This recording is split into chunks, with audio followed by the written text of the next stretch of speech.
Hello everybody. Today our lesson is Age of Farming of 6th class.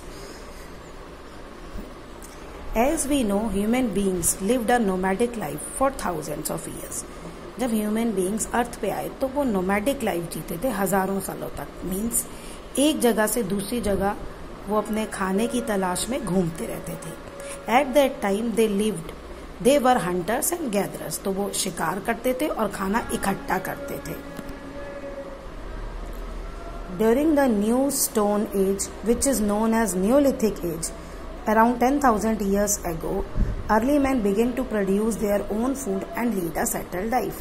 ये आप पीछे lesson में पढ़ चुके हैं कि न्यू स्टोन एज के दौरान, जो कि 10,000 years ago पहले की बात हो रही है, जिसको हम न्यूलिथिक एज भी कहते हैं, तब ह्यूमन बींग्स ने अपना खाना खुद उगाना स्टार्ट किया. मीन्स खेती स्टार्ट की and led a settled life. और वो एक सेटल्ड, अब नोमैडिक लाइफ छोड़ के एक जगह पे ही वो रहना सीख गया. Changes in climate played an important role at that time.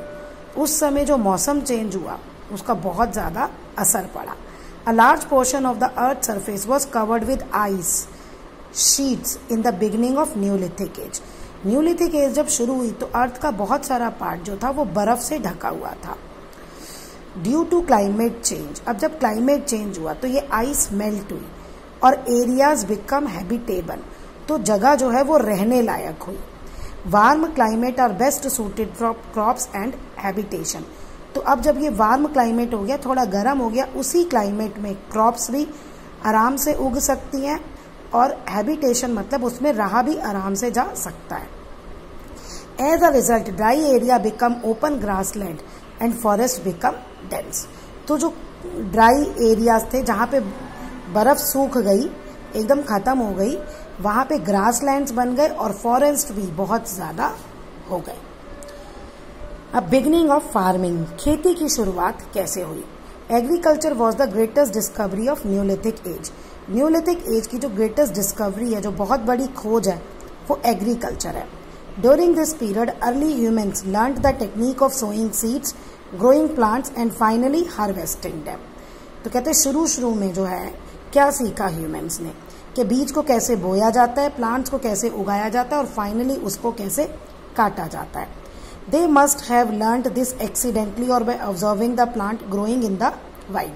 अब ये पूरा प्रोसेस मे बी उसे एक्सीडेंटली आ गया या जो पहले से उगे हुए थे उसने उनको देख के सीखा. The first crop to be cultivated, जो सबसे पहले खेती की गई वो वीट और बार्ले की गई. As the time passed early human begin to grow more crops. जैसे जैसे टाइम बीतता गया वो और ज्यादा चीजें उगाना सीखता गया, उगाई उसने. दिस चेंज देयर लाइफस्टाइल, और उससे उसके रहने का लाइफस्टाइल, रहने का तरीका चेंज हो गया. Now they settled in one place. अब वो एक ही जगह रहने लगा. एंड ग्रू क्रॉप्स, और क्रॉप्स उगाने लगा.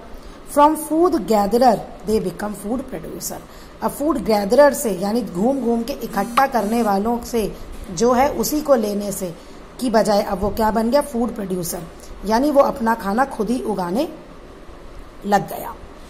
दे लेफ्ट देयर नोमैडिक लाइफ. अब उसे वो घूमने वाली जिंदगी छोड़नी पड़ी. क्यों?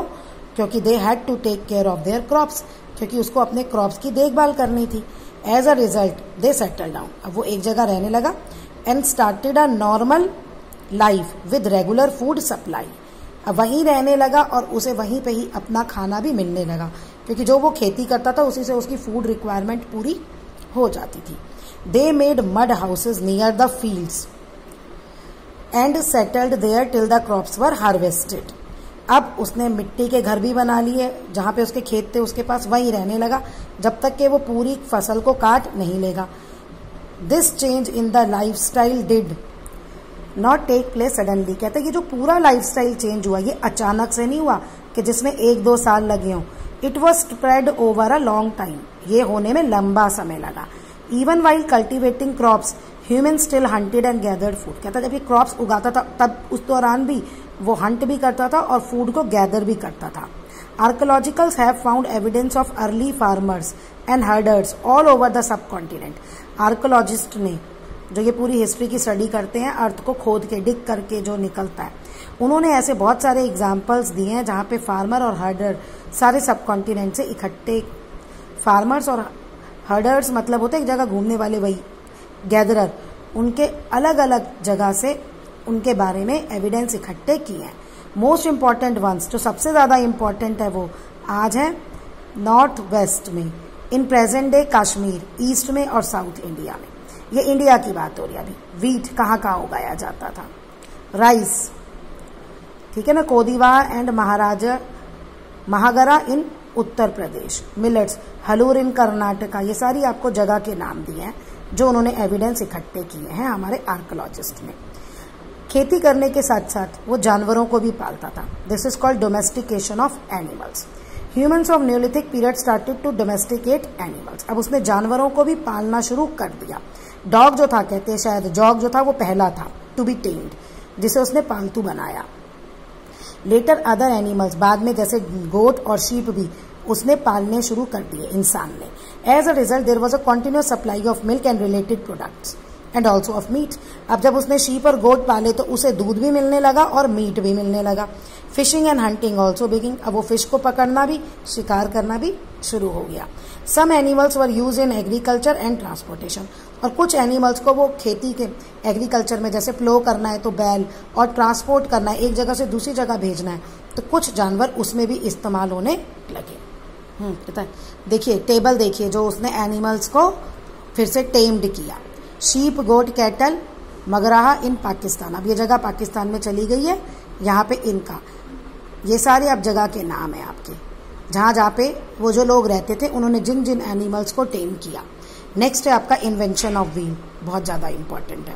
Wheel was invented and it happened to be an important step towards the development of early humans. तो कहते हैं व्हील की इन्वेंशन के साथ ही, जैसे ही उन्होंने व्हील बनाया, अब ह्यूमन ने इम्पॉर्टेंट स्टेप रखा अपने डेवलपमेंट की ओर, अपनी तरक्की की ओर। Little is more about how the idea of wheel occur to early man. कहते हैं बहुत कम पता है कि भाई अर्ली मैन को आइडिया कैसे आया। मे बी उसने ये देखा हो रोलिंग लॉग और स्टोन डिड द ट्रिक। जैसे एक लकड़ी ट्रंक है, ट्रंक गोल होती है ना लॉग, अगर वो पेड़ उसने जंगल का काटा होगा और वो कैसे रोल हो रहा होगा, और इजीली रोल हो जाता है, उसे कैरी करना इजीली होता है, तो इसलिए उसको मे बी वहाँ से आइडिया हुआ हो। या कोई पत्थर ऐसा गोल गोल घूमा हो। People could now travel more easily and move heavy loads faster than before. अब व्हील की इन्वेंशन के बाद लोगों का ट्रैवल करना आसान हो गया और सामान को भी एक जगह से दूसरी जगह ले जाना आसान हो गया। Invention of wheel also proved pottery making. अब इससे बर्तन भी बनने लग गए। In fact it was during this age that the potters wheels came to be used. और कहते हैं इसी एज में पॉटर्स व्हील भी यूज होने लगा बर्तन बनाने के लिए। Beginning of a settled life. Archaeologist have found traces of huts और हाउसेस इन बुर्जा होम। बुर्जा होम में आर्कोलॉजिस्ट को घरों के ट्रेसेस भी मिले हैं, घरों के निशान भी मिले हैं कि भाई इस जगह पे लोगों के घर थे। Early man built pit houses which were dug into the ground. मतलब कैसे, गड्ढों के घर, ग्राउंड को खोद लिया वो घर, विद स्टेयर्स और स्टेप इनसाइड देम, और अंदर ही उनकी सीढ़ियां होती थी। This might be for protection for cold weather. ये शायद इसलिए होगा कि ठंड के सीजन में उसे ठंड ना लगे। Archaeological also discovered cooking hearths about outside and inside the hut. ये है आपका भट्टी, मतलब खाना बनाने की जगह जहां वो आग जलाते थे, वो भी उन्होंने देखा कि घर के बाहर भी और घर के अंदर भी, ये दो जगह वहां पे उन्होंने डिस्कवर की। This shows that according to weather people could cook food either inside the hut or outside it. तो ये दिखाता है कि घर के अंदर भी और घर के बाहर भी, अब जैसा वेदर होगा उसके अकॉर्डिंग जो है खाना बनेगा, घर के अंदर भी और घर के बाहर दोनों जगह मौसम के अकॉर्डिंग वो अपना खाना बना सकते हैं।